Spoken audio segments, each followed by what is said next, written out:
interesante tener este tipo de cosas. William, sí, acabo de poner la reunión a grabar. Vamos a grabar, le vamos a tener las memorias de nosotros, pues, de la especialización, y el que quiera, de pronto quiera que tenerla pues a la mano, pues se las compartimos por algún enlace, ¿cierto? Bueno, de antemano pues les agradezco su presencia. Voy a darle paso al doctor Henry Carrillo. Voy a dar una pequeña presentación de él. Enseguida va a ampliar un poco más en sus temas de trabajo, ¿cierto? El doctor Henry Carrillo es científico senior de visión por computadora en Genius Sport, una empresa aquí en Medellín, Colombia, desde el año 2019, y trabaja en analítica de deportes y streaming de video con baja latencia.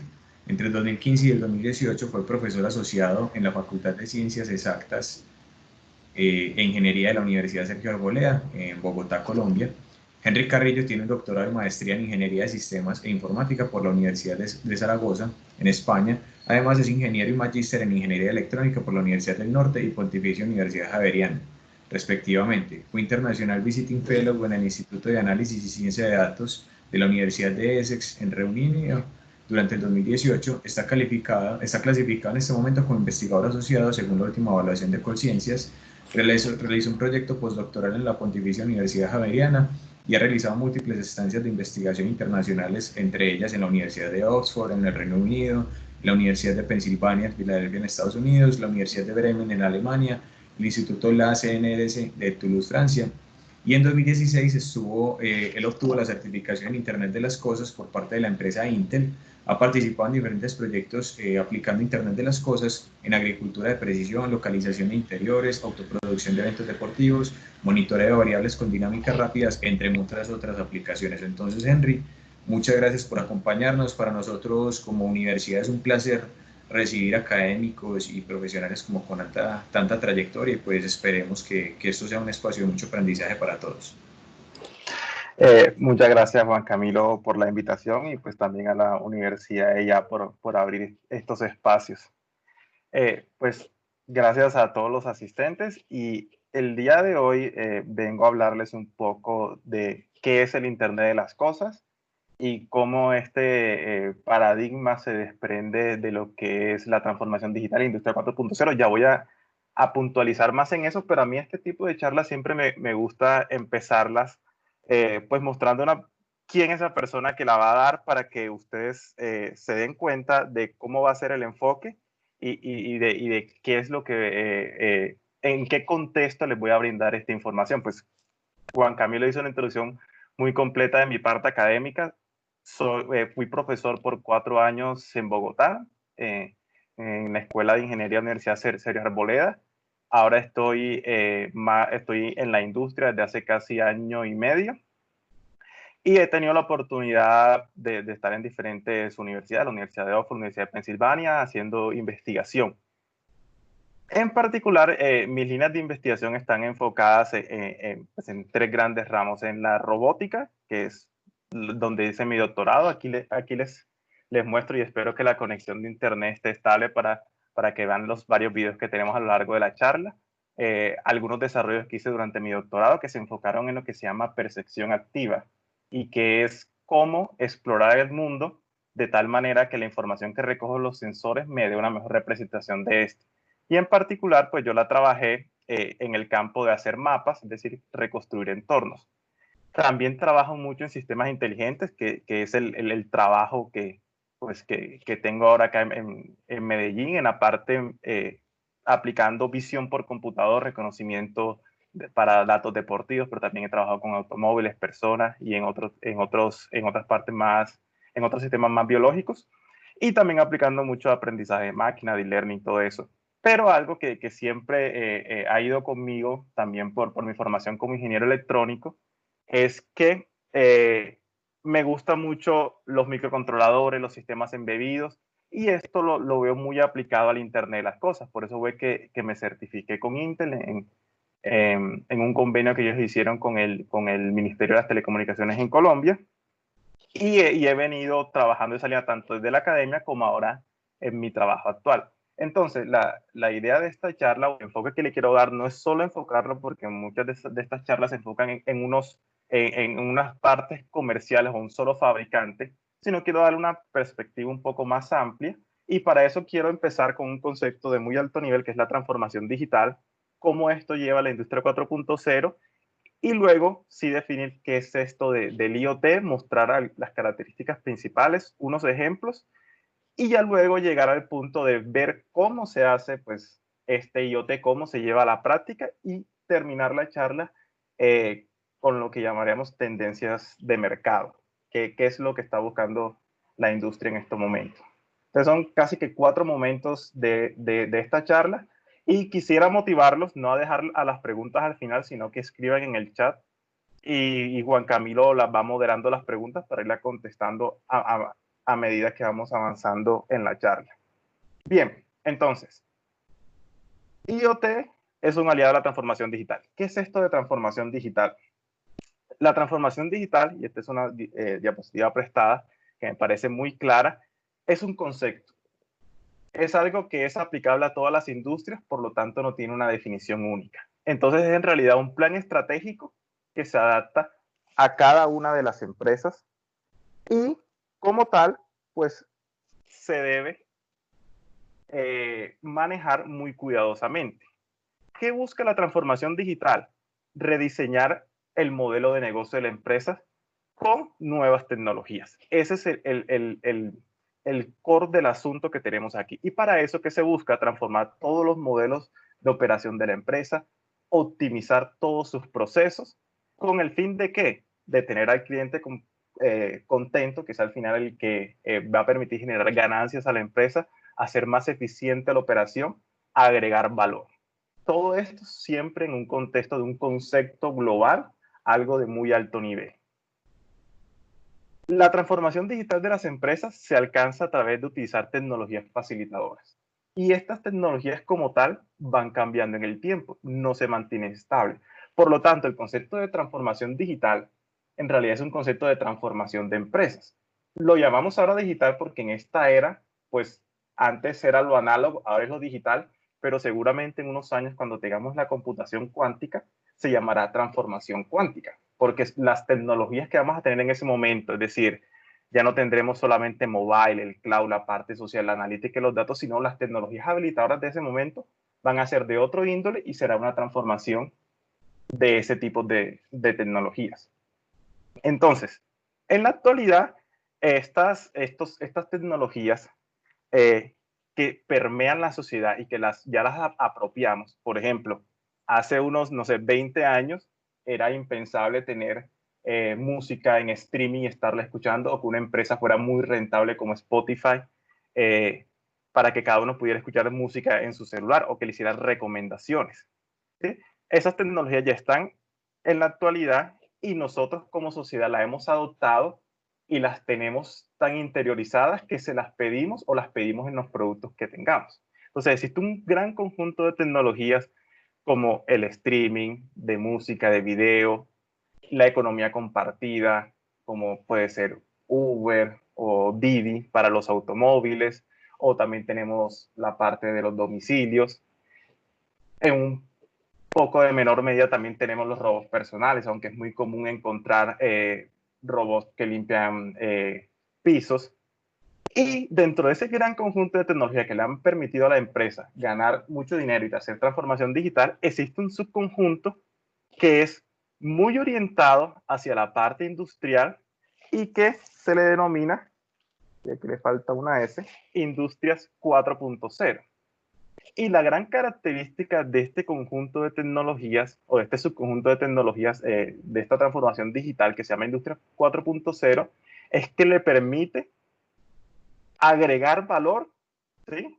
O están totalmente integradas ya a una cadena de valor de producción. Y digamos que una de sus características más relevantes es que involucran tanto lo físico como lo virtual. Entonces, y ya vamos a explorar este concepto que es muy importante, que da pie al Internet de las cosas. Y esto se le conoce como Cyber Physical System, que es un concepto que ya tiene un poco más de 30 años y que su principal característica es que podemos tener conocimiento de lo cibernético, de lo virtual, y que lo juntamos con lo físico, que es donde realmente está el valor agregado. Entonces, dentro de esta tecnología tenemos el mantenimiento predictivo, a la parte de la robótica autónoma, entre otras que ya vamos a ver. Entonces, en general, esta industria 4.0 lleva a lo que también, que es un término muy de moda, que se llama la cuarta revolución industrial. Estas tecnologías de las industrias 4.0 se pueden dividir en 4 grandes ramas. En la parte virtual o cyber, en inglés, o cibernética, sí que ahí tenemos todo lo que es inteligencia artificial, todo lo que tiene que ver con datos y cómputo. En la parte física, como la robótica o los nuevos materiales. Y también es algo muy importante que a veces no se tiene en cuenta, que es la parte biológica, todo lo que tiene que ver con bioingeniería y desarrollo en nanotecnología. Entonces, estas tecnologías de la industria 4.0, que es un subconjunto de la transformación digital, nos llevan a, a lo que se llama la cuarta revolución industrial, que también es un término muy de moda como la transformación digital. Entonces, esta cuarta revolución industrial, se sabe que estamos en ella, pero a diferencia de las anteriores, este gráfico me parece muy pertinente, todavía no tenemos un punto icónico, un hito que nos indique cuándo comenzó. Sabemos o se ha llegado al consenso que la primera revolución industrial pues se da cuando tenemos las máquinas de vapor. Entonces ya tenemos una nueva fuerza de trabajo que permite hacer muchas más cosas en menos tiempo. La segunda revolución industrial se da cuando vienen las líneas de ensamblaje. Entonces, por ejemplo, ya existían líneas de ensamblaje en 1870 con la electricidad, con los motores, y en los mataderos se utilizaba mucho. La tercera revolución industrial se da cuando ya involucramos un poco más de la tecnología electrónica a la parte de la industria y ya dejamos depender un poco de toda la mecánica y la hidráulica. Entonces ya tenemos PLCs, controladores programables. Ya en esta época también se tienen para este año los primeros brazos robóticos. Y lo que se ha llegado al consenso es que ahora estamos en una revolución industrial, no tenemos algo icónico que mostrar, seguramente al pasar con la mirada de la historia sabremos qué es, pero que se está dando por el uso de estos sistemas ciberfísicos. ¿Sí? Y que estos sistemas ciberfísicos combinan todas esas tecnologías de la información con interfaces físicas en una cadena de valor. Entonces, tenemos una gran división entre lo que es la parte cibernética o la parte virtual y el mundo físico. Entonces, uno puede conceptualizar lo que es la parte virtual como software. Tenemos algo que se ejecuta, que no es tangible, pero que al interconectarse puede producir valor a algo que ya tenemos andando. De una manera un poco más general, este concepto va ligado a la parte virtual, va ligado a lo que se llaman sistemas autónomos. Entonces, todas estas tecnologías que salen de la parte de los sistemas ciberfísicos usualmente están ligadas a 4 bases, que son la parte de software, que también está muy ligado a lo virtual, la parte de cómputo, y en la parte física a las interfaces, que son los sensores y actuadores, y a lo que viene tradicionalmente, digamos, las partes mecánicas que ya se tienen andando. Entonces, si juntamos todo esto, podemos obtener sistemas que no requieren intervención humana y que permiten hacer tareas de una manera más eficiente, como son los sistemas autónomos.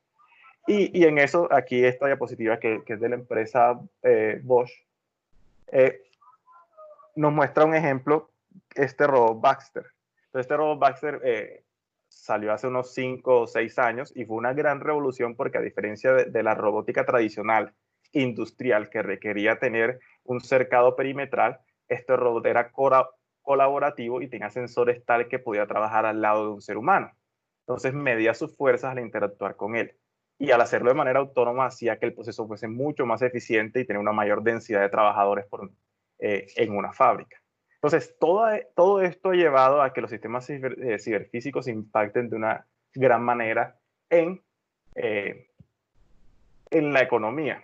¿Y qué tanto ha sido su impacto? Y en esta diapositiva que quiero mostrarlo, ha sido muy, muy grande.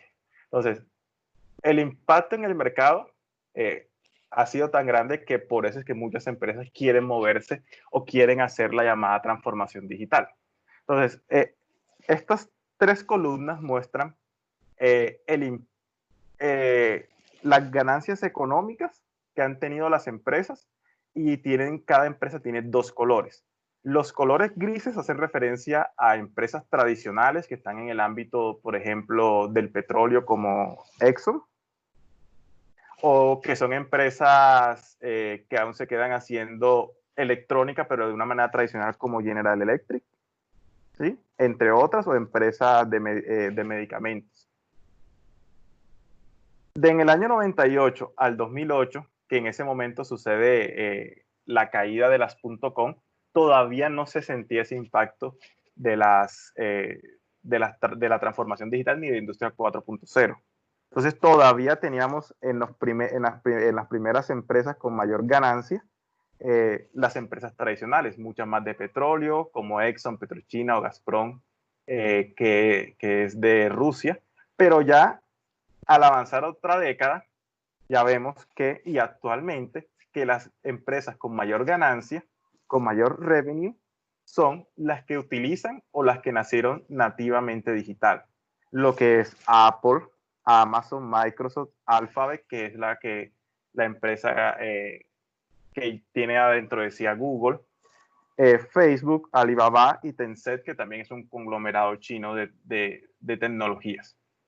Entonces, en realidad, esto de la transformación digital sí tiene un impacto y no se queda solo en el concepto, sino que genera valor en la cadena de producción y genera ganancias a estas empresas.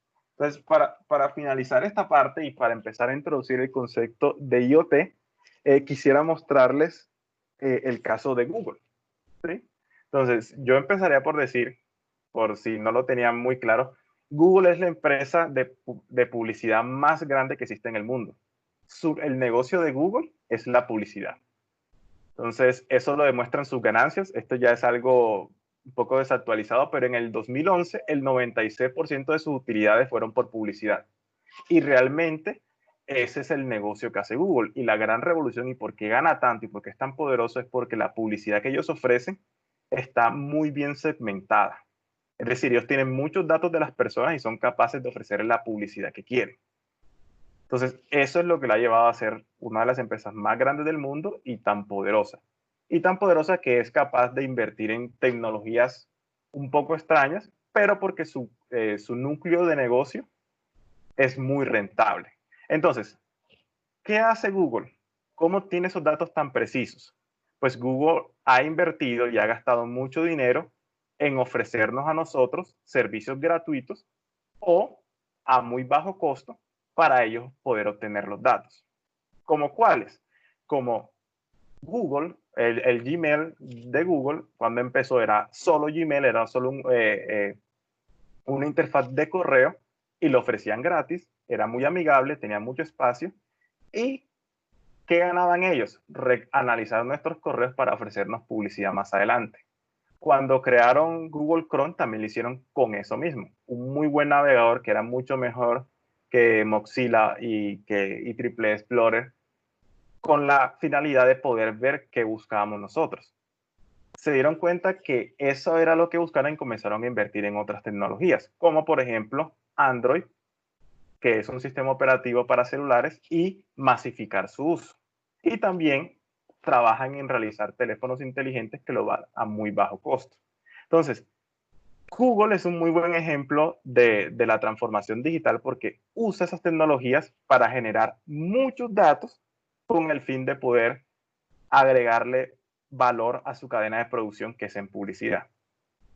Y tanto así que a futuro ya están invirtiendo mucho en hacer vehículos autónomos, porque con eso ya controlarían, además de los celulares, cómo es el movimiento de las personas. Entonces, esas tecnologías que utiliza Google, que van un poco más allá de la industria 4.0 porque no están cerradas al concepto de industria tradicional, se conocen también como el Internet de las Cosas. Y Google es uno de los pioneros en esto. Bien, ¿qué es esto del Internet de las Cosas? Entonces, el Internet de las Cosas, como casi todas las cosas que impactan a la sociedad, nace de una necesidad misma de la sociedad. Entonces, es una evolución natural de cómo un consumidor quiere ver sus productos. Entonces, un ejemplo de ello es cómo evolucionan las cerraduras. De pronto aquí en Colombia no son tan usadas, pero en Estados Unidos y en Europa sí. Una cerradura tradicional, que seguramente como la que tenemos nosotros en nuestras casas, tiene pues una llave, ¿cierto? Y eso ha sido así por muchos años. Pero en los hoteles, por la misma facilidad, ya la cerradura evolucionó a algo más electrónico, entonces tenemos una tarjeta de acceso, o si vamos a trabajar o vamos a un edificio, nos entregan una tarjeta sin contacto RFID o de otra tecnología. Pero en muchos lados, y Google tiene una empresa de eso para domótica, ya existen puertas que uno las puede controlar con el celular. Es decir, yo puedo enviarle un comando desde el celular y puedo accionar. Y eso se extiende pues a muchos sensores. Entonces, esto es una evolución natural que viene dada por tecnologías habilitadoras, y para que estas tecnologías sean eficaces y se mantengan, necesitan que el consumidor las pida. Y realmente nosotros como sociedad muchas veces queremos tener todo centralizado en un lugar que es un celular, y para que se nos faciliten las cosas. Adicionalmente,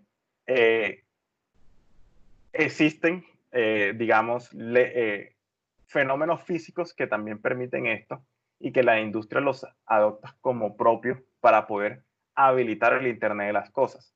Entonces, entre esto tenemos, digamos, tres llamadas leyes. La primera, que es bien conocida, que es la ley de Moore, que indica que el número de transistores o la densidad de transistores en un circuito integrado se duplica más o menos cada 2 años. ¿Eso qué quiere decir? Que comprar un procesador dentro de 2 años tendrá mucha mayor capacidad de cómputo. Y digamos que esto se ha mantenido así por cierto tiempo, pero hay una limitante fundamental, que es la cercanía de los electrones. No puedo tener dos electrones muy juntos porque no pueden funcionar bien, por decirlo así.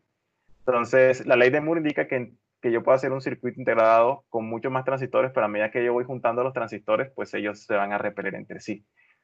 ¿Cómo se soluciona esto?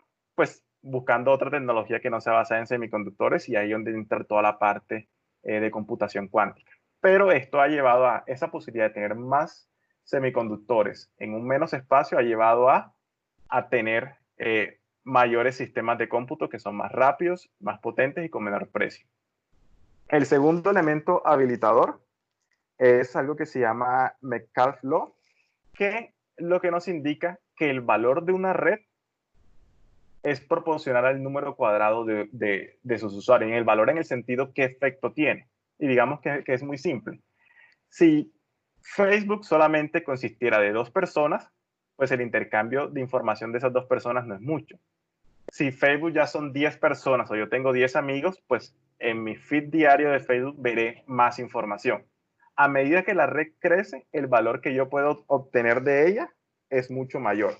Entonces, si yo tengo sistemas de cómputo y además me puedo conectar entre ellos y puedo conectar muchísimos, entre más tenga, más valor puede tener ese sistema. Y por último, está el llamado Common Law, que es muy parecido al Moore Law y además está muy relacionado, así que indica que cada 2 años la capacidad de cómputo por joules va a aumentar. ¿Eso qué quiere decir? Que yo puedo tener un celular mucho más pequeño, ¿sí? Y que va a consumir menos batería. Entonces la capacidad de cómputo va a aumentar por joules que yo tengo. Y esto es muy interesante porque existen muchas tareas o muchos requerimientos que involucran que mi batería me demore 2 años. Yo quiero hacer un monitoreo de una fruta, de un cultivo de banano, y quiero que esos sensores que yo tenga en el campo duren mucho tiempo. Entonces, este es un habilitador del Internet de las cosas. Ahora bien, Internet de las cosas, como tal, el Internet de las cosas, desafortunadamente no tiene una definición única. ¿Y ¿Cuál es la razón de que no tiene una definición única? Es porque el mercado de Internet de las cosas es tan grande que algunas consultoras lo estiman en un revenue de 4 trillones de dólares para este año, que existen muchos actores, ¿sí?, que están interesados en dominar qué se hace con el Internet de las cosas. Y podemos tener entes reguladores como la ITU, que vamos a ver que es muy importante, la IEEE, el Engineering Task Force del Internet. Tenemos empresas que están interesadas en que utilicen sus productos, Intel, Cisco, entre otras. Y tenemos consultoras de mercado que son las que miran oportunidades como McKinsey & Gartner, que cada una de ellas propone cómo se debe regular esto del Internet de las cosas. Pero algo que sí es cierto en esto del Internet de las cosas es que existen unas características ya definidas y que son bastante claras. Entonces, una de ellas es que el Internet de las cosas es un paradigma, es decir, tiene un conjunto de teorías con un núcleo central de características que se buscan implementar. Y que este Internet de las cosas tiene un impacto como la transformación digital con esas tecnologías en la sociedad. Y algo muy interesante que esta figura que está acá a su derecha es traída del ITU, que es el Instituto, la Unión Internacional de Telecomunicaciones, una organización que pertenece a la ONU, en que ilustra cuál es el impacto del Internet de las cosas en lo que se conoce como TICs. Entonces, ellos dicen, las TICs han permitido dos cosas: comunicarnos en cualquier momento y comunicarnos en cualquier lugar. ¿Y eso qué impacta? Yo me puedo comunicar en cualquier lugar mediante conexiones inalámbricas, por ejemplo, o una red LTE 4G. Y en cualquier momento puedo acceder a esas tecnologías del Internet de las cosas a través de Office 365 o a través de Gmail. Y eso lo puedo hacer en movimiento, lo puedo hacer en cualquier lugar. Ahora bien, ¿qué brinda el Internet de las cosas? Brinda una tercera dimensión a las TICs, que es con cualquier objeto.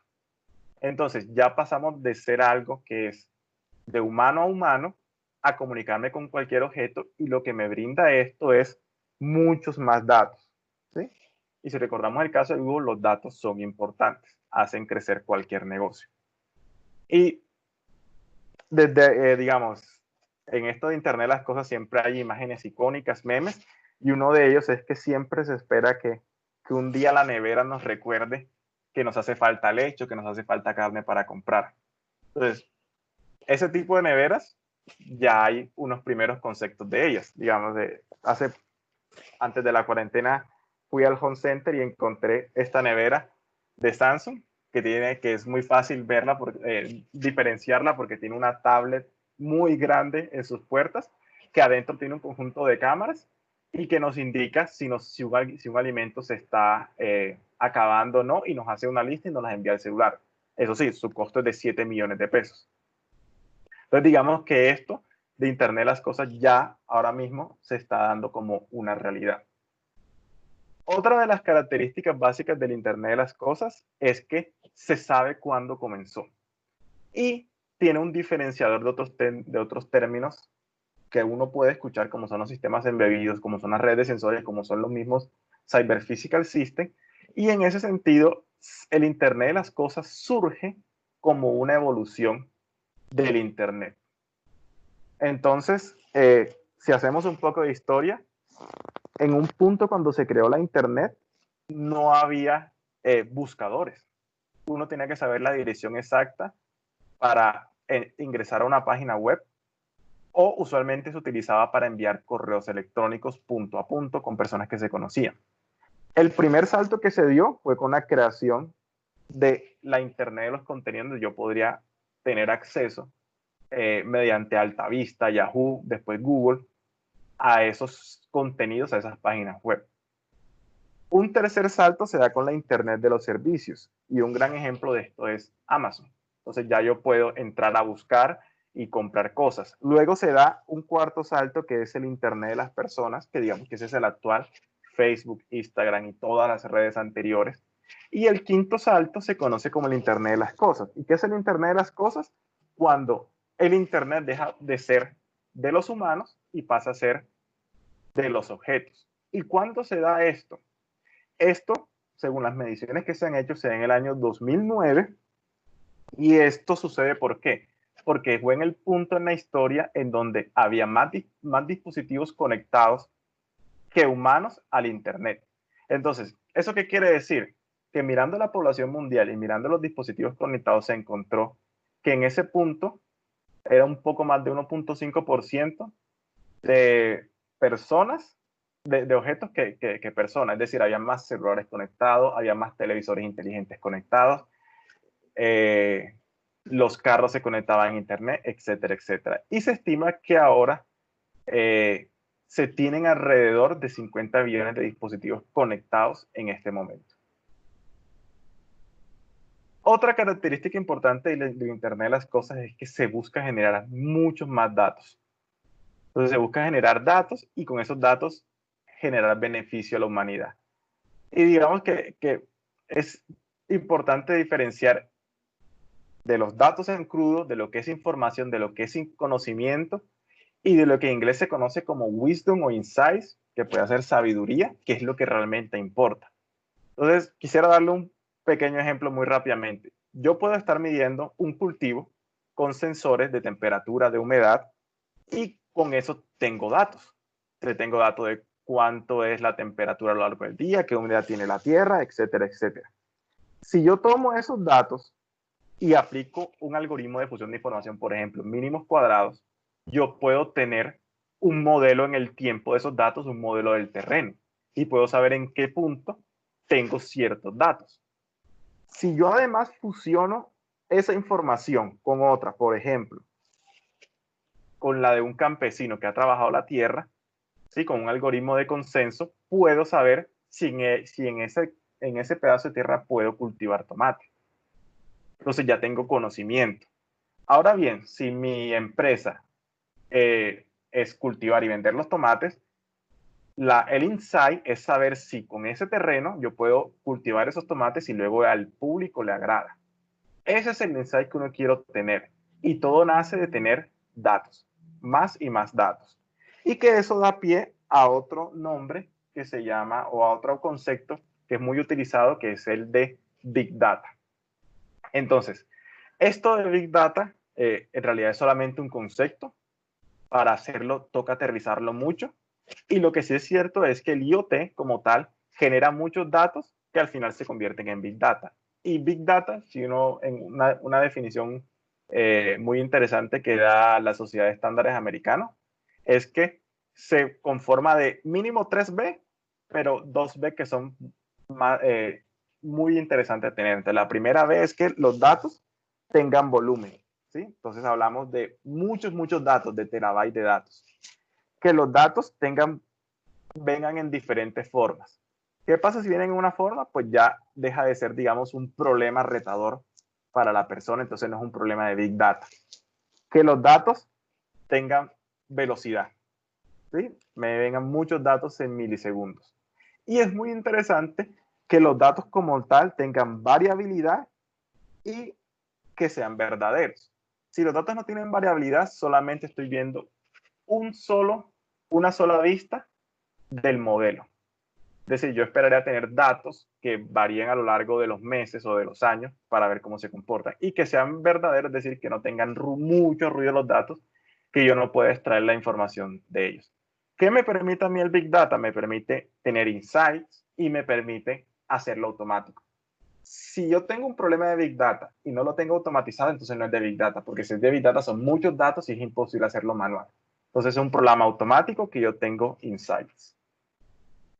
Entonces, todo esto nos lleva, esta diapositiva de una consultora que se llama Rocas, que resume características importantes del IoT. Tenemos sensores que toman muchos datos, un software que los procesa, hay interconexión entre los diferentes sensores, un concepto que es bien interesante, que son interoperables, es decir, que pueden intercambiar datos entre ellos, se comunican y tienen muchos datos. esas son las características principales que se acuerdan de lo que es el Internet de las cosas. Ahora bien, si hemos de tomar una definición concreta, yo daría la definición que tiene la ITU, que es la Unión Internacional de Telecomunicaciones, que me parece muy adecuada a lo que requiere la industria. Entonces, esta es una definición del año 2012, que fue una de las primeras que salió y que indica que el Internet de las cosas como tal es una infraestructura global que permite a la sociedad de la información interconectarse, tanto física como virtualmente, todos sus objetos, basados en tecnologías de la comunicación e información que son interoperables y que evolucionan de lo ya existente. Y para ello, ellos proporcionan, digamos, este gráfico que está a la derecha, que diferencia muy bien el mundo físico, ¿sí?, donde yo utilizo sensores y actuadores para tener información de variables físicas y para manipularlas, y del mundo virtual, donde yo puedo tener otro tipo de información, por ejemplo, consultar Google Books para tener datos históricos de cómo ha evolucionado una variable, y que todos ellos se interconectan a través de diferentes dispositivos, gateway, routers, capas de comunicación.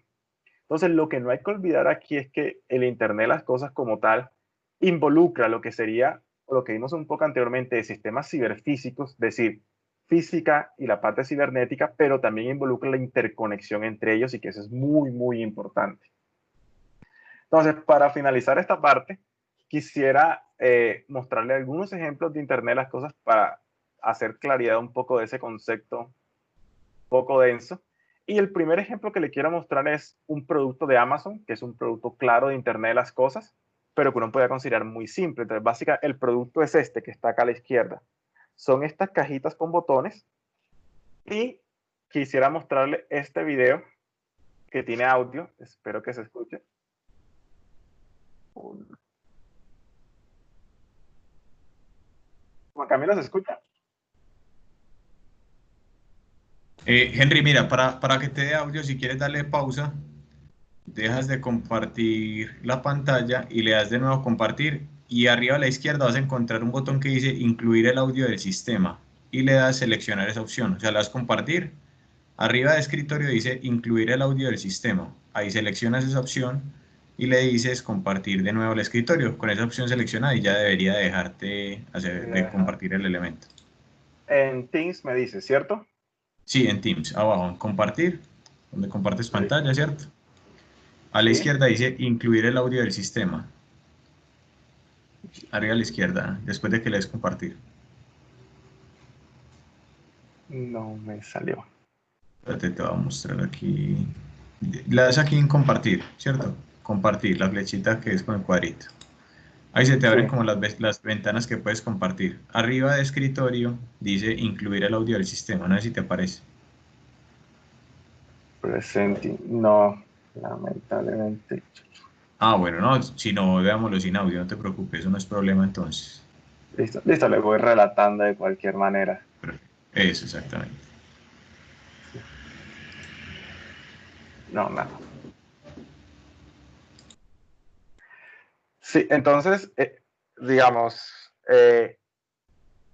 básicamente el producto que es, el producto es un botón que está conectado directamente a la cuenta de usuario de Amazon, que cuando le falta un producto, el usuario presiona y hace el envío automático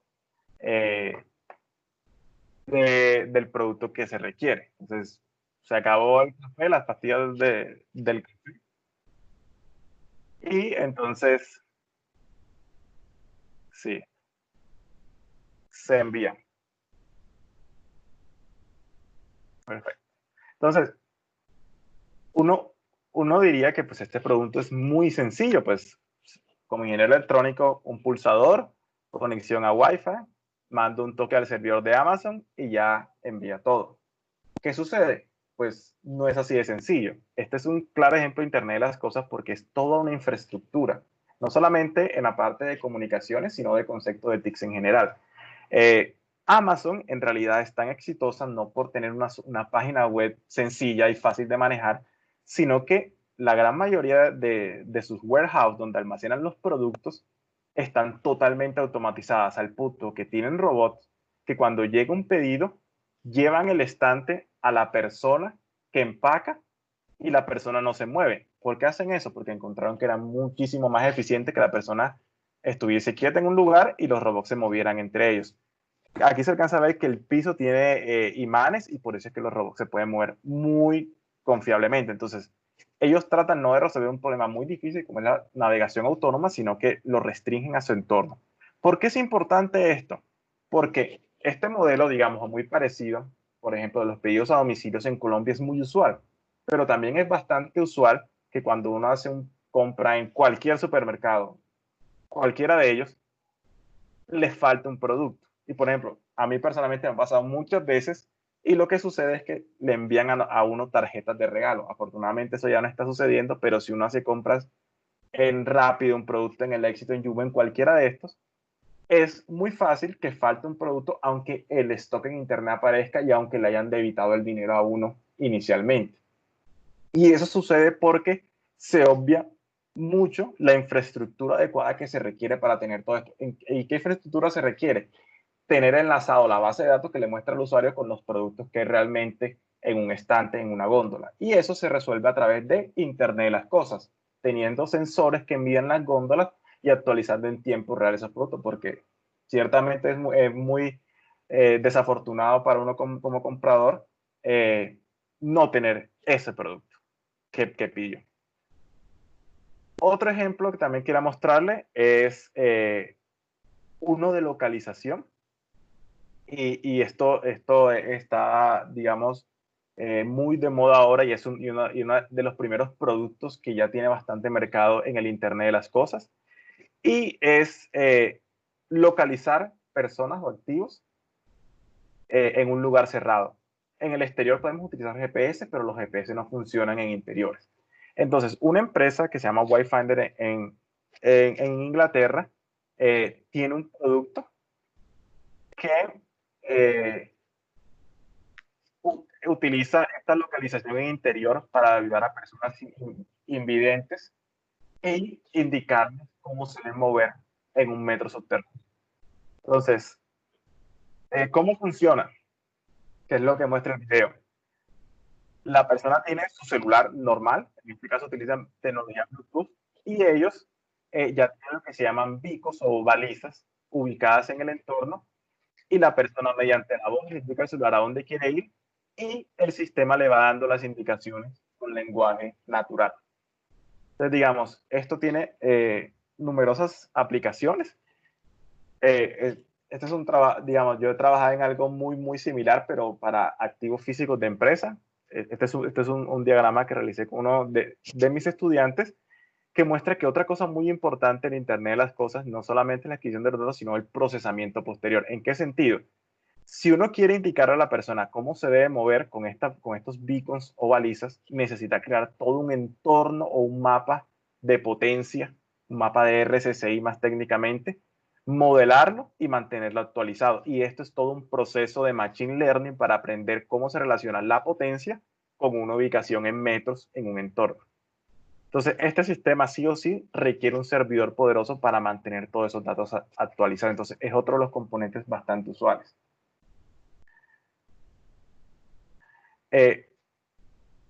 Otro sistema IoT que también es muy común ahora, Waze. Y digamos que lo interesante de este sistema está en el objeto que utiliza, ¿sí? Entonces, hay un debate en el IoT en que los objetos deberán ser lo menos intrusivos posible. Por ejemplo, Intel hizo unos estudios y encontró que si uno utiliza un laptop, está completamente concentrado en el teclado, en la pantalla, en el sonido. Ellos estiman que uno utiliza más o menos el 90% de su cerebro para manejar una computadora personal. Un teléfono móvil, más o menos el 40%. Ellos dicen, te permite caminar, pero no manejar un automóvil. Un teléfono sin pantalla táctil, 20%. Ellos, en su visión del IoT, ellos dicen, queremos unos sistemas o unos objetos de cosas que máximo requieran el 5 al 0% de atención al usuario. ¿Por qué? Porque queremos nosotros tener muchos objetos, porque entre más objetos tenemos más datos. Pero un ejemplo de un caso exitoso es Waze. Waze lo utilizan muchas personas, tiene mucha facilidad, pero el dispositivo como tal es un teléfono móvil. Uno no debería estar pendiente de él cuando maneja, pero es muy necesario si uno utiliza Waze. Para finalizar esta parte de ejemplos, quisiera mostrarle ahora otro paradigma, que es un trabajo que, sí que trabajo yo, que estoy realizando actualmente, y está relacionado en cómo también a veces es necesario prescindir de los servidores. Entonces, en este caso, está el problema de cómo hacer producción de eventos deportivos de manera automática. ¿Y para qué sirve esto? El ejemplo es muy claro. El fútbol colombiano tiene 9 partidos por semana. Hay una empresa que mueve un gran equipo, cerca de 30 personas a cada estadio, y realiza la producción de esos eventos. Pero la segunda división de Colombia, que también es importante, solamente transmiten 3 partidos. Y ni qué decir de los torneos departamentales, ni de los torneos entre amigos que se realizan, que también son de interés. ¿Para quién? Pues para las personas que están en eso, para sus familias. Entonces, hacer transmisión de cualquier evento deportivo es de interés. En un fin de semana se estima que se pueden tener 7.000 eventos deportivos, entre dardos, bicicross, todos los eventos, todos los deportes, hay 7.000 cada fin de semana, y de eso se transmite solamente el 5%. Y es de gran interés para las personas, pero no se transmiten porque es muy costoso hacer todo un equipo de televisión de transmisión. Entonces, la empresa donde trabajo realiza o está realizando un producto que ya está comercializado para básquetbol y voleibol, en el cual con un celular, un solo celular que muestre toda la cancha, automáticamente define qué es lo importante en la cancha, extrae todos los datos necesarios para hacer una transmisión efectiva. En este caso, si es un deporte de balón, lo interesante donde debe ver la cámara es donde esté la gran cantidad de jugadores y donde esté el balón. Y hace recorte de la imagen y la transmite. Entonces, este video muestra cómo se hace este proceso y el por qué es importante en el marco del Internet de las cosas. Si mi objeto no es capaz de hacer todo eso que acabé de describir en el borde, hacer una transmisión de video 4K y mantener una latencia muy baja para la transmisión es casi que imposible. Entonces, una parte importante de un sistema de Internet de las cosas es que tenga inteligencia en el borde, cuando el problema es muy complejo. ¿Sí? Entonces, si yo tengo que transmitir datos muy grandes a un servidor, por mucho Internet 5G que exista, va a ser imposible porque todo se va a colapsar. Entonces, debo tratar de no de enviar datos crudos, sino de enviar información procesada. Entonces, ya este es el momento en que ya el celular está haciendo el recorte de la imagen y está haciendo la transmisión como si se viese por televisión, que eso es lo que quiere el usuario final, y por eso es que pagaría una suscripción a ver un evento deportivo. Entonces, este es otro ejemplo que en otro lugar muy diferente, en Bielorrusia creo que es esto. Bien, para ir cerrando y para darle un poco más, demostrar algo más concreto, ¿cómo se hace esto del Internet de las cosas? Ya sabemos que el Internet de las cosas es una infraestructura que involucra muchas partes. Ahora bien, ¿cómo se hace?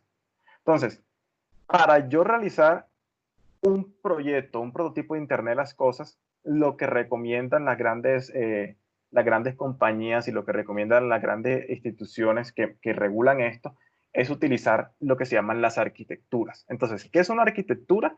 Una arquitectura es un conjunto de posibilidades de diseño que se tiene, que se adecuan a un problema en particular y que me permiten tener un plano o un plan de implementación. Entonces, esos 3 conceptos que acabo de mencionar tienen un nombre específico. La primera de ellas, que es el conjunto de posibilidades, son las arquitecturas de referencia, que son las que me dicen qué cosas puedo yo hacer o qué opciones de diseño tengo. La segunda, que es la arquitectura aplicada, es ya tener esos posibilidades de diseño mapeado a mi problema. Y la tercera es la implementación que yo hago a la solución, que es esta última que está acá. Bien. Como les mencionaba, existen muchas propuestas de arquitectura. ¿Y por qué? Este gráfico es, creo, del año 2017 y muestran los actores o empresas que estaban interesadas en proveer productos para Internet de las cosas. Existen muchísimos. Y es un problema porque, como existen muchos, cada uno trata de imponer la forma más fácil de hacerlo. Entonces, ¿qué se busca en una arquitectura? Que sea escalable y que sea interoperable. ¿Interoperable en qué sentido? Que se puedan intercambiar datos de una manera muy transparente. Así como cuando yo tengo un reproductor de video y puedo reproducir MP4, MPEG, MKB o AVI, yo quiero que los dispositivos de Internet de las cosas se puedan utilizar entre ellos y además que el ecosistema crezca de tal manera que pueda reutilizar cosas ya anteriores. Por ejemplo, que utilice el LTE, ¿sí? Que es el 4G y que se escogió por encima del WiMAX porque el 3G es muy parecido al 4G, entonces permite reutilizar todas las cosas. Existen muchos actores interesados, como lo mencioné al principio. De esos les voy a mostrar uno solo, que es muy, muy importante, que es el de la ITU, que es el mismo que de la definición que le mostré, y esta es la arquitectura que ellos definen. Entonces, esta arquitectura se compone de 4 capas principales, 2 laterales, que son muy parecidas al modelo OSI. Entonces, la primera capa, que es la capa de dispositivos, lo que nos indica es que debemos encontrar, primero que todo, sistemas de cómputo. Entonces, estos sistemas de cómputos, ¿qué van a hacer? Van a hacer el procesamiento de todos los datos que yo tengo de una manera inicial y van a decir si extraen información de ellos o los mandan crudo. Sistemas de cómputo puedo utilizar el que yo quiera de acuerdo a los requerimientos de producto de diseño. Y puede ser tanto como un computador, un celular, un sistema embebido muy pequeño como una Raspberry Pi o lo que está muy de moda ahora que son los aceleradores como este de Intel USB que me permite hacer deep learning en el borde sin necesidad de una GPU muy grande. Por el otro lado necesito sensores y actuadores para el mundo físico. Y existen una gran variedad. Solamente quisiera mencionarle uno que a mí me parece muy interesante y que va a tener un impacto a muy corto plazo, que son este que está aquí, que son los radares. Entonces, los radares uno piensa en ellos en un avión o en algo más grande, pero de los radares, te quito esto, imágenes, de los radares tenemos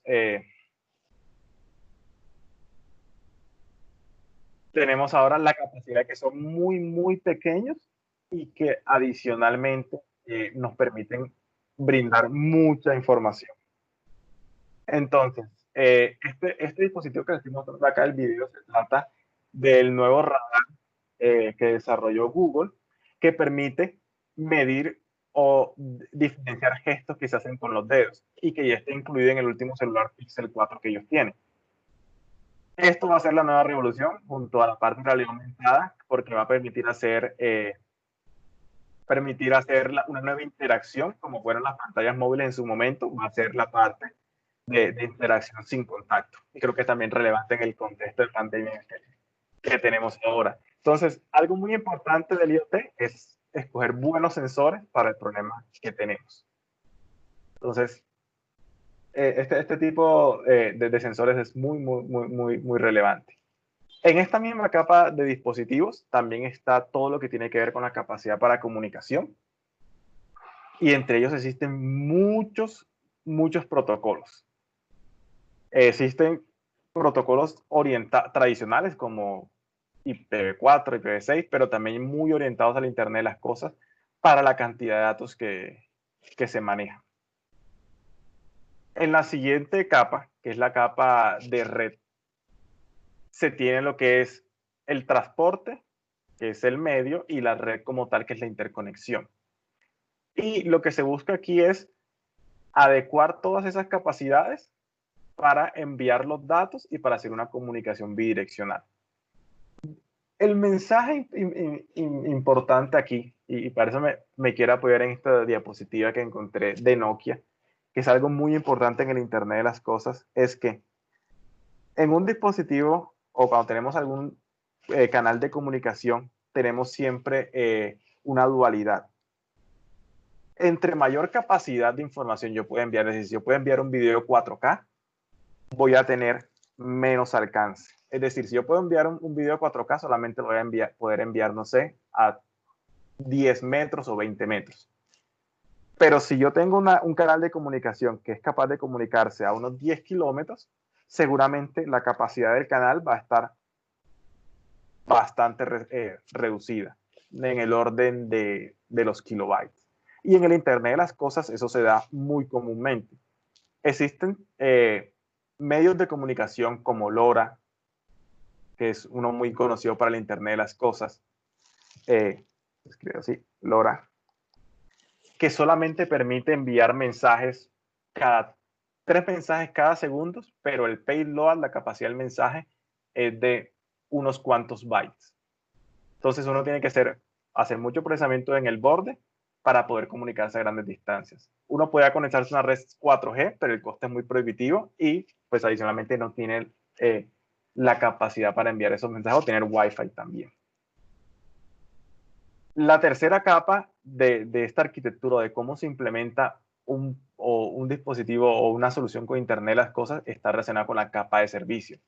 Y esta va relacionada a conjuntos de servicios genéricos, como son el almacenamiento de datos que podamos tener en Amazon, ¿sí? O las bases de datos que yo pudiese tener en línea, como Fire Device de Google, etcétera, etcétera.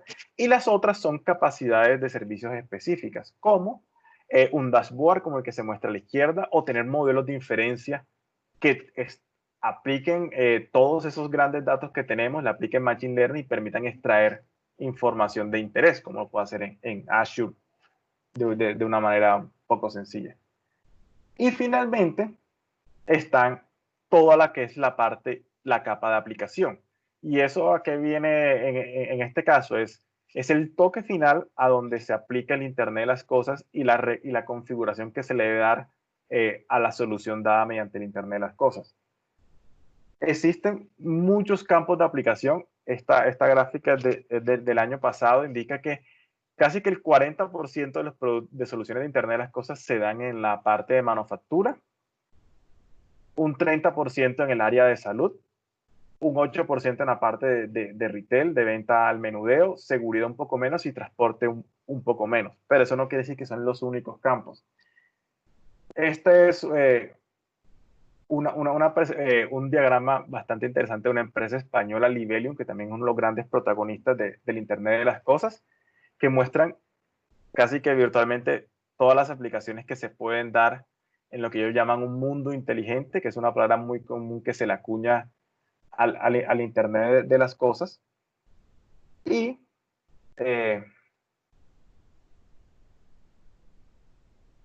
las dos últimas, ya para ir finalizando, son las capacidades transversales de esta arquitectura, que son la administración y la seguridad, que son muy, muy importantes. ¿Y por qué? Y esto quiero ilustrarlo con esta última diapositiva de Symantec, que es una empresa que trabaja en todo lo que tiene que ver con ciberseguridad, son los que hacen el Norton Antivirus.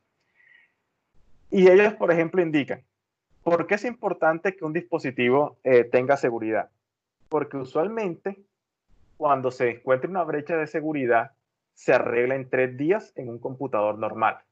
Pero en un sistema industrial se demoran cerca de 19 años en actualizarse. Entonces, eso lleva a que un virus o un ataque cibernético, un sistema IoT, puede ser muy grave porque solamente están desactualizados. Para ello, siempre se pide que los dispositivos tengan capacidad de actualizarse sobre el aire, over the air, que es yo permitir actualizaciones remotas y adicionalmente que se puedan controlar. ¿Y a qué se debe esto? Cuando hablamos de Internet de las cosas, no estamos hablando de uno o dos dispositivos, la idea es que sean muchísimos millones de dispositivos.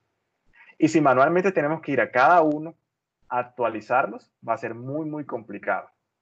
Entonces debe siempre pensarse en una gran capacidad de administración y de actualización. Lo segundo es que se ha encontrado, y esto es bastante útil, que cuando hacemos actualizaciones monolíticas, se consume mucho la batería. Entonces, yo tengo un sensor inteligente en el campo ya desplegado y lo actualizo con algo muy grande, la batería se le va a disminuir mucho. Y eso pues va a afectar todo su rendimiento. En cambio, si hago actualizaciones más pequeñas, esa batería pues va a rendir mucho más. que es algo que es de bastante interés. Entonces, con esto ya quisiera terminar aquí, porque me he pasado un poco del tiempo. Pero si tienen alguna duda o preguntas, creo que es el momento de hacerlas para no alargarnos mucho más.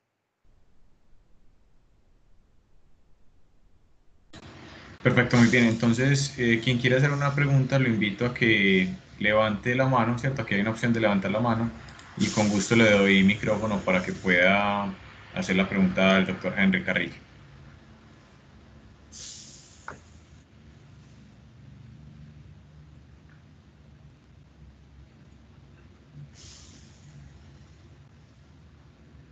Muy bien, Juan José Gutiérrez. Muy buenas tardes a todos. Sí, claro que sí, Juan, adelante. Yo tengo una pregunta. Me gustaría saber si de pronto usted conoce algún caso de éxito del IoT, no sé, alguna empresa en algún país en particular, donde esto se lleve a cabo y se implemente a las redes de distribución de energía eléctrica. Me gustaría saber si existe este tipo de implementación. Sí, entonces, bueno, redes de distribución. Digamos, te puedo hablar de un caso inclusive muy colombiano, que lo conozco un poco.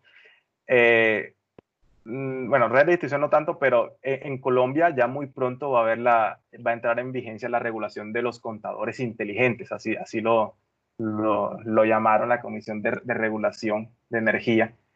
Y eso es un caso de IoT. Las empresas que ofrecen el servicio de energía, no digamos las tradicionales, sino las que los venden, tienen que aplicar ahora los contadores inteligentes, tienen que tener medición en tiempo real de todas las variables. Y esto ya que se quiere aplicar ahora en Colombia, en la India ya lo hicieron y funcionó muy bien.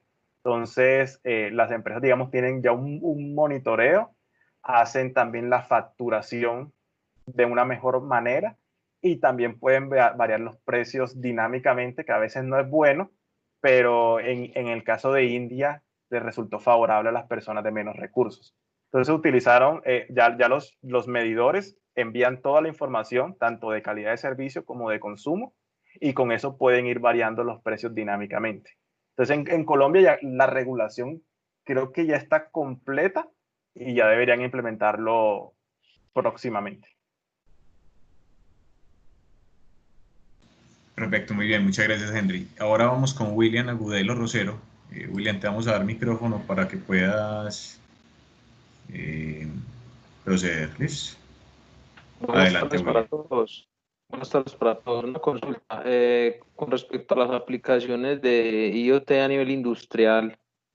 Digamos que es difícil como encontrar el tema de retorno de inversión para que las compañías hagan pues las inversiones en aplicaciones como IoT.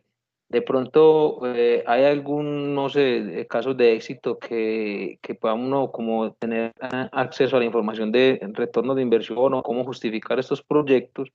Y la otra pregunta es con el tema del uso de electrónica, por decir, dispositivos Raspberry en uso industrial. O sea, hay iniciativas, digamos, que uno le ve fácil hacerlas con una Raspberry, pero el temor por el tema de vulnerabilidad, por el tema de la continuidad, o sea, de que realmente sean industriales, entonces la aplicación de estos dispositivos electrónicos, o se recomienda más irse ya por dispositivos ya industriales, pero obviamente sale mucho más costoso. Sí, yo diría que pues para el primer caso, ciertamente no hay información pública, de pronto de Colombia no tanto, pero donde yo sí he encontrado, y digamos que es muy fácil encontrarlo, es en las empresas, esta como mencioné, Libelium, que es de Zaragoza, España, y ThingsWorks, que es de Estados Unidos. Ellos presentan sus casos de éxito y muestran, no sé, mira, trabajamos con General Electric, hicimos este monitoreo de variables para mantenimiento predictivo y se mejoró la eficiencia en tanto. Entonces, digamos que a nivel mundial sí se encuentran principalmente en estas empresas, se encuentran bastantes casos, inclusive en esta de Cimatic, que es de ciberseguridad. Entonces ellos muestran casos de aplicando pues los firewalls que ellos venden, cómo disminuyeron los ataques exitosos a sus redes. Entonces, para la primera parte de la pregunta es, en empresas, digamos, que ofrecen estos servicios, muchas presentan sus casos de éxito.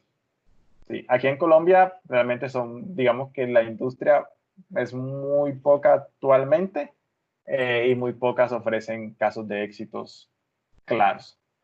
Y en la segunda parte, mi respuesta iría completamente, primero que todo, en una aplicación industrial toca ver el entorno. Si es un entorno automotriz, si es una parte de medicina, si es una parte de alta temperatura. Todos los dispositivos electrónicos vienen con unos ratings, con unas especificaciones técnicas para su uso. Entonces, a eso es a lo que hay que apuntarle. Yo prefiero cuando se hace una solución IoT, en hacerla a la medida, en el sentido que, claro, mucha gente, una Raspberry Pi, pues es fácil de hacerlo, pero puede estar sobredimensionada para utilizarlo en muchos entornos porque tiene dispositivos que no son necesarios. Si claramente vas a trabajar al lado de una caldera, pues una Raspberry Pi no sería una buena opción porque sus especificaciones técnicas no sirven para ello. Entonces, hay muchos dispositivos de grado industrial y que son los adecuados para esos despliegues. Muy bien, muchas gracias, Henry. Tenemos otra pregunta.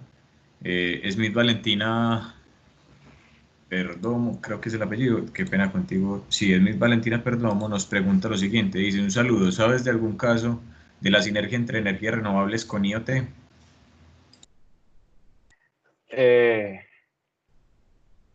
Pues, casos, digamos, yo que hice mi doctorado en España, en Zaragoza particularmente, vuelvo a trabajar el caso de Livelium. Ellos hacen mantenimiento predictivo a generadores de energía eólica. Entonces, eso, digamos, podría ser uno. Sí, pero digamos, aquí en Colombia realmente no he escuchado casos de éxito, pero digamos que sí, mantenimiento predictivo a los diferentes generadores de energía. Con paneles solares también se puede medir fallas y hacer balanceos con ellos. También he visto casos de eso. Digamos que esos dos casos son los que me vienen a la mente ahora mismo. Perfecto, muy bien, Henry. Tenemos otra pregunta por acá que es de mi Lady Joana Ortega. Buenas tardes, mi pregunta va dirigida más en torno al tema logístico de la especialización. Me gustaría saber si pueden hablar un poco. Claro que sí, ya voy a ampliar un poco de esto. Antes hay una pregunta técnica, ya voy a ampliar, Joana, ya te voy a ampliar de todo el tema de la especialización como para que lo tengan claro. Y hay una última pregunta que dice Daniel Antonio Jaramillo, dice: buenas tardes, ¿el protocolo de comunicación Zigbee es considerado como uso de IoT? Digamos que, por decirlo así, ellos estuvieron adelantados a su tiempo. Es uno de los primeros que se utilizó. Y digamos que no hay, hasta IPv4 podemos considerarlo IoT, ¿sí? Todo ese conjunto de tecnologías que permitan hacer comunicaciones son considerados IoT, pero sí, claramente el Zigbee entra en lo que ahora se conoce como tecnología del Internet de las cosas. Perfecto, muchas gracias, Henry. Quisiera saber, antes ya de continuar, si hay alguna otra pregunta técnica o voy a pasar, me voy a tomar 5 minutos para presentar la especialización en Internet de las cosas. Voy a compartir mi pantalla o para que pues podamos como proceder rápidamente a este tema. ¿Están viendo ya mi pantalla?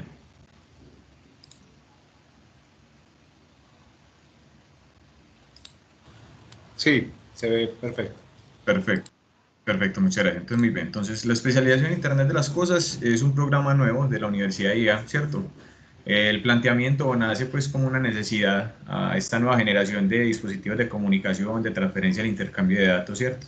Ya Henry nos amplió mucho, entonces no me va a quedar mucho en esta diapositiva, simplemente nosotros buscábamos entender que hoy en día tenemos una necesidad de comunicación, una necesidad de estar en red, de tener un entorno, ¿cierto? De entender qué está pasando en nuestro mundo, medir nuestro mundo y basados en ese mundo, pues tomar decisiones industriales y decisiones de producción alrededor de este análisis de la información. ¿Cuál es el propósito de formación de la especialización? Básicamente es el desarrollo de competencias para concebir soluciones y aplicaciones completas de IoT, donde participan sistemas de comunicación y la integración con sistemas embebidos para el Internet de las cosas. Entonces, lo que hablaba Henry, ¿cierto? De todo ese círculo que hay de tecnologías, de los sensores, del sistema de procesamiento, de todos los protocolos de comunicación, de la necesidad de entender esos datos y analizar los datos, para finalmente, o sea, el por qué comunicarnos es para poder generar información, ¿cierto? Información de valor que nos permita el control de procesos y la toma de decisiones en los órdenes. Entonces tenemos concebir, desarrollar conocimientos en IoT, ¿cierto? Desarrollar dispositivos en IoT utilizando sistemas de comunicación, la integración con los comunicados, pero también la capacidad de procesar esos datos. Siendo así, entonces el perfil del egresado es un especialista en Internet de las Cosas, estará en la capacidad de diseñar, integrar e implementar tecnologías que comprenden la adquisición, procesamiento, transmisión, almacenamiento, desarrollo en la nube y el análisis de información mediante aplicaciones e infraestructura en la nube que apoyen la toma de decisiones para más, mejores productos, procesos y servicios. Y eso es muy importante porque este perfil del egresado es el que va a describir el plan de estudios de nuestro programa. Nuestro programa está concebido en 2 semestres, es una especialización a 1 año, donde cada semestre el primero tiene 13 créditos, el segundo tiene 13 créditos, por un total de 25 créditos. Tenemos en el primer semestre una línea con ética, ¿cierto? Una introducción, una materia introductoria que es arquitectura de IoT, y tendremos pues asignaturas complementarias donde empezamos a desarrollar esas líneas del conocimiento de la Internet de las Cosas, desde los sistemas embebidos basados en microcontroladores, donde estudiaremos una serie de microcontroladores, de dispositivos de control, y trabajaremos con otras herramientas para el desarrollo, el análisis de la información en la nube, ¿cierto? Como el desarrollo web, las bases de datos y la analítica de datos. Y finalmente tenemos la primera asignatura de fin de programa, que es un pequeño componente de investigación que tenemos. Aquí es importante decir, la especialización de IoT es una especialización que busca crear capacidades técnicas alrededor del Internet de las Cosas, y tenemos algo que se llama el proyecto de fin de programa, que está más enfocado a un desarrollo de una aplicación de IoT con ayuda de las asignaturas que vamos a desarrollar. En un segundo semestre pues entramos a hablar de negocios en IoT, porque nuestra finalidad también es que el estudiante de la especialización, que el futuro especialista en IoT tenga claro que el IoT es uno de los grandes pilares para el desarrollo de nuevos negocios en el mundo, ¿cierto? Y por eso es que tenemos una materia dedicada a este tema de negocios en IoT. Hablemos también de ciberseguridad en sistemas de IoT. Vamos a trabajar con datos en la nube, vamos a trabajar con datos en Internet, necesitamos proteger estos datos. Tenemos sistemas de comunicaciones y la inteligencia artificial para el procesamiento de este tipo de datos. Finalmente tenemos una materia optativa donde cada uno toma una optativa dependiendo de la línea que más le guste, donde a usted le gustaría reforzar un poco más sus conocimientos, sus capacidades, y finalmente el proyecto de fin de programa 2, que busca darle una continuidad al proyecto de fin de programa, enfocándolo con las asignaturas que hemos trabajado en el semestre 2. Muy bien, ese es el plan de estudios del programa. A nivel general, el título que otorga la especialización es especialista en Internet de las Cosas. La duración es de 2 semestres. Tenemos modalidad presencial, pero para el próximo semestre estamos considerando tener una modalidad presencial mediada por tecnología en algunas asignaturas y en algunas clases. Acá es importante que se están concibiendo dentro de lo que reglamente y entre lo que permita el gobierno nacional tener algunas clases y algunos laboratorios presenciales, porque obviamente yo no puedo negar la importancia de que desarrollemos conocimientos prácticos en el uso de las tecnologías IoT. Entonces necesitaremos trabajar con microcontroladores, necesitaremos ir al laboratorio, hacer un poco de desarrollo electrónico, un poco de programación. Entonces vamos a tener por el otro semestre, con este tema de la contingencia, ¿cierto? Que a todos nos ha tocado tener una modalidad presencial mediada por tecnología, ¿cierto? Pero buscando tener encuentros prácticos presenciales en el desarrollo del sistema lugar. Tenemos preliminarmente en Envigado en la sede Palmas. ¿Por qué? Porque allí es donde están todos los laboratorios que necesitamos para desarrollar nuestra especialización. Entonces es muy importante tener en cuenta que es una especialización que necesita equipos de comunicaciones, equipos electrónicos, equipos de alta tecnología que tenemos en la comodidad de nuestra sede Palmas, donde están todos los laboratorios de electrónica y de comunicaciones correctamente dotados. Entonces ese es el lugar. Finalmente, pues tenemos el código SNIES, que es un programa avalado por el Ministerio de Educación Nacional, y el valor de semestre son 10.850.000 pesos para el 2020. Ese es el valor de los derechos pecuniarios. Yo soy el director de la especialización, soy Juan Camilo Tejada Orjuela, y me había presentado al principio, pero de nuevo, yo soy magíster en ingeniería, soy docente adscrito a la facultad a la Escuela de Ingenierías y Ciencias Básicas y al programa de mecatrónica, y soy el director de la especialización Internet de las Cosas. Les dejo mi correo juan.tejada@ia.edu.co y mi extensión es la 829 en la universidad. Entonces, quisiera saber si tienen alguna pregunta alrededor del programa, ¿cierto?, de la especialización, y espero que esté ahí. Dice aquí, excelente contenido, considero que sería muy importante incluir un módulo de estadística para ingeniero con énfasis en, no veo la última parte, no me quedo, voy a verla por aquí, con énfasis en IoT, ya que está la base del análisis. Tienes toda la razón, William, ¿cierto? William, tenemos dentro de la asignatura, tenemos dos materias, que es la de bases de datos. Déjame, yo quiero compartir.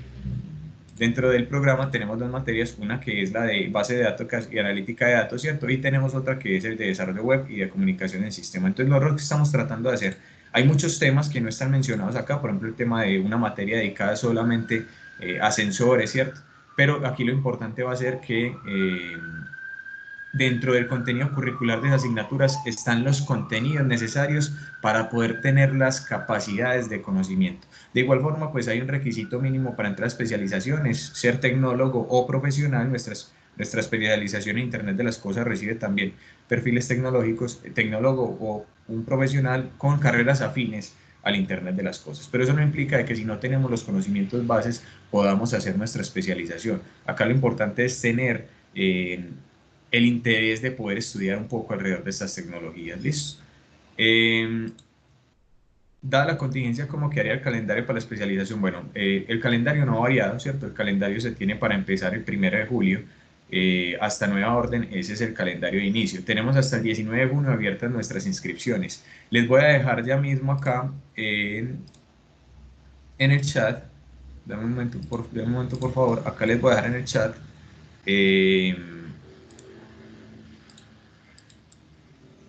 muy bien, el decano Jesús es el decano de nosotros de la Escuela de Ingeniería y Ciencias. Entonces, decano, ¿usted quisiera contarles un poco a los posibles aspirantes a nuestra especialización este tema del calendario? Buenas tardes, ¿me escuchan? Perfecto, decano, muy bien, muchas gracias. Con la pregunta que hacen relacionada con el calendario académico, es algo que estamos analizando desde el Consejo Académico y teniendo en cuenta las decisiones que día a día va tomando el gobierno. El calendario por ahora, como dijo Juan Camilo, está pensado para iniciar 1 de julio, pero puede que lo posterguemos para empezar en agosto, como ustedes lo oyeron en estos días en el comunicado del presidente y la ministra de Educación, donde casi que abre más las puertas para que los estudiantes puedan estar en la universidad de una forma que ellos llaman alternancia, que es, puede tener la consideración de que algunas cosas se hacen en la universidad y otras cosas se hacen desde en la casa, desde la parte remota. Entonces, de acuerdo a eso, puede existir que de pronto no empecemos el 1, sino que estemos empezando el 1 de agosto. Pero son asuntos que estamos analizando y que le estaríamos informando pues, a las personas que estén interesadas. Perfecto, muchas gracias, decano. Entonces, igual, renuevo lo que dice el decano, estamos buscando alternativas para que nuestra educación siga siendo de calidad, que es lo que siempre ha representado la educación en la Universidad de IA. Y pues de mi parte tienen apoyo, mis líneas están abiertas, ¿cierto? Mi correo electrónico, el que tenga interés en, pues como mayor información me puede escribir al correo, me pide mi número celular o me da su número celular, yo me comunico con ustedes y ampliamos un poco esta información, ¿cierto? Que hoy gracias a Henry creo que ha sido muy significativo este espacio. Yo creo que ha sido un espacio de aprendizaje y donde todos cada vez nos sorprendemos de la capacidad de iterar y lograr nuevos conocimientos en este tema del Internet de las Cosas y de todas las tecnologías que hay. Recordar la especialización en inteligencia artificial, en Big Data, tantas que en este momento tenemos, que estamos impactando y estamos revolucionando este mundo, que es un mundo dinámico, un mundo transformado digitalmente. Entonces, Les voy a dejar estos dos enlaces. El primero es un enlace a una hojita de Excel. Allí es un listado de asistencia, simplemente el que quiera diligenciar sus datos para yo comunicarme con ustedes en algún punto, ampliarles información, solucionar dudas que tengan. Y el segundo es un enlace a los contenidos, ¿cierto? Hay una información ampliada alrededor de la Universidad de IA y de nuevo ahí también hay un formulario el cual podemos diligenciar y pues les estará llegando información de nuestro programa. De nuevo, bienvenidos, de nuevo muchas gracias por estar acá con nosotros, de verdad que es un espacio muy significativo. Y a Henry, quisiera saber si Henry desea despedirse y a todos agradecerle por este espacio. Sí, Juan Camilo, pues muchas gracias a ti por la invitación y a la universidad por el espacio y a los asistentes por su asistencia y por las preguntas muy interesantes. Perfecto, muchas gracias Henry, al decano Jesús María por acompañarnos hoy en este webinar, al director también de Ingeniería Mecatrónica, uno de los pilares de nuestra especialización. Muchas gracias por estar presente también en esta conferencia y a todos ustedes. Espero que de verdad me llamen, me pregunten cosas, ¿cierto? Sientan dudas por el programa, quieran conocer más de esta especialización y de nuestra universidad. Y para ustedes todos tenemos las puertas abiertas y espero que más adelante nos veamos con otras charlas, otros webinares. Estamos tratando de traer una charla alrededor de la robótica, ¿cierto? Con mecatrónica y cómo la robótica también se integra con el Internet de las cosas. Entonces, de antemano, muchas gracias y que tengan un feliz día. Hasta luego.